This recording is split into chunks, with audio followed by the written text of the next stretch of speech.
Hola y bienvenidos una vez más a Poder Internacional, un espacio donde relatamos eventos que han marcado el mundo.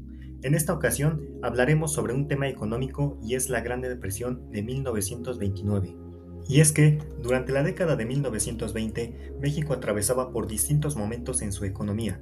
Por una parte, el país se encontraba en un proceso de recuperación tras las consecuencias de la Revolución Mexicana, en un contexto aún marcado por la inestabilidad política y la necesidad de reconstruir sus instituciones.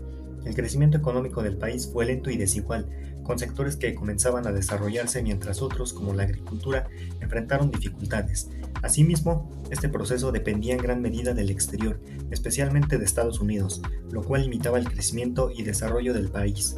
Pero por otra parte, el mundo también experimentaba una etapa de recuperación tras la Primera Guerra Mundial, caracterizada por un crecimiento económico acelerado y un ambiente de optimismo que, aunque parecía sólido, ocultaba importantes fragilidades. El mundo no sabía que aquella aparente estabilidad estaba a punto de derrumbarse.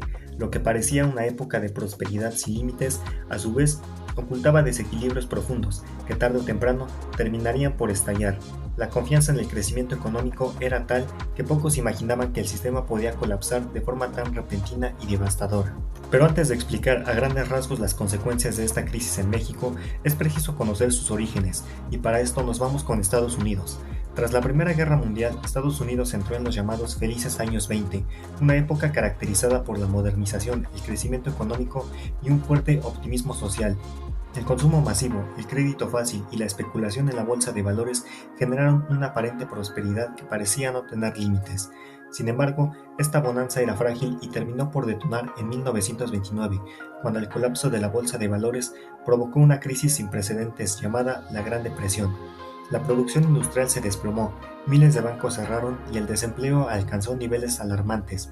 En el campo, la sobreproducción provocó la caída de precios, lo que llevó a la quiebra de miles de productores. El gobierno estadounidense fueron insuficientes para contener la crisis. Posteriormente, con la llegada de Franklin Delano Roosevelt en 1933, se implementaron una serie de medidas orientadas a la intervención del Estado, la generación de empleo y la reactivación económica con el objetivo de estabilizar el sistema. El colapso y pánico de Wall Street en octubre de 1929, aunque fue originada en Estados Unidos, tuvo repercusiones a nivel mundial. México fue uno de los países más afectados en cuanto a la contracción del Producto Interno Bruto. Sin embargo, para estos fines nos centraremos en las consecuencias que tuvo la Gran Depresión para México, así como en las políticas que se fueron adoptando a lo largo de distintos periodos para contrarrestar sus efectos. En esos momentos, el país enfrentó la crisis a través de diversos canales. En primer lugar, la caída del ingreso en Estados Unidos redujo la demanda de productos mexicanos, lo que provocó una disminución tanto en el volumen como en el valor de las exportaciones. Esto deterioró la balanza comercial y afectó directamente a los sectores vinculados al comercio exterior. En segundo lugar, la disminución de las reservas internacionales y la salida de capitales redujeron la cantidad de dinero en circulación, lo que generó una contracción monetaria y profundizó la recesión económica. Finalmente, la caída de la actividad económica redujo los ingresos del Estado, limitando su capacidad de gasto en un contexto donde era necesario impulsar medidas para enfrentar la crisis. Como resultado, entre 1929 y 1932, la economía mexicana experimentó una fuerte contracción de 4.2% y el producto per cápita cayó aún más. Asimismo, la producción disminuyó, el empleo se vio afectado y diversos sectores como la minería, las manufacturas y la construcción registraron caídas importantes cercanas al 40%, que terminó reflejando la magnitud del impacto de la crisis en el país. Ante este panorama, la respuesta inicial del gobierno mexicano fue limitada. Durante los primeros años de la crisis se aplicaron políticas de tipo ortodoxo, es decir, se buscó mantener el equilibrio presupuestal, sostener el tipo de cambio y seguir principios del patrón oro. Sin embargo, estas medidas resultaron procíclicas, ya que en lugar de mitigar la crisis, terminaron profundizando la recesión. La reducción del gasto público, la contracción monetaria y la prioridad por mantener la estabilidad cambiaria limitaron la capacidad del Estado para estimular la economía en un momento crítico. Sin embargo, hacia finales de 1931 y principios de 1932, se produjo un cambio importante en la política mexicana. El gobierno abandonó gradualmente estas medidas y adoptó una estrategia más activa basada en políticas expansivas de carácter fiscal, monetario y cambiario. En este nuevo enfoque se permitió una mayor emisión de dinero, se flexibilizó la política monetaria y se aceptó la posibilidad de incurrir en déficits fiscales moderados con el objetivo de reactivar la economía. Asimismo, la depreciación del tipo de cambio encareció las importaciones y favoreció la sustitución de productos extranjeros por producción nacional. Estas medidas contribuyeron a incrementar la demanda agregada, aprovechar la capacidad productiva ociosa y estimular la actividad económica interna. Como resultado, la economía mexicana comenzó a mostrar signos de recuperación a partir de 1932.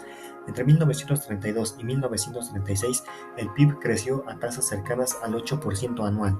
En este contexto de recuperación económica y transformación del papel del Estado, el gobierno de Lázaro Cárdenas profundizó una estrategia de intervención más activa en la economía.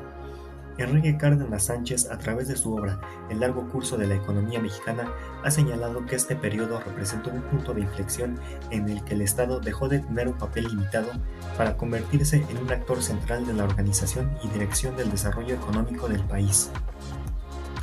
Durante estos años, la economía mexicana mostró un crecimiento sostenido, impulsado tanto por políticas expansivas como por la reactivación de la demanda interna. Asimismo, se fortalecieron sectores estratégicos y se asentaron las bases de un modelo económico orientado hacia la industrialización. De esta forma, el cardenismo no solo consolidó la recuperación iniciada tras la Gran Depresión, sino que también marcó el inicio de una nueva etapa en la historia económica de México, caracterizada por una mayor participación del Estado en la vida económica y social. Este proceso también se reflejó en el fortalecimiento de la inversión y el desarrollo industrial, donde tanto el sector público como el privado desempeñaron un papel clave. La existencia de capacidad productiva ociosa heredada de la crisis permitió responder rápidamente al aumento de la demanda, mientras que la inversión en infraestructura y sectores estratégicos impulsó la productividad y el crecimiento económico. De esta manera, la industria comenzó a consolidarse como uno de los principales motores de la economía mexicana, marcando un cambio estructural respecto a décadas anteriores. En conclusión, la Gran Depresión no solo representó una etapa de crisis, sino que también fue un punto de transformación que redefinió el papel del Estado y sentó las bases del desarrollo económico en México durante el siglo XX.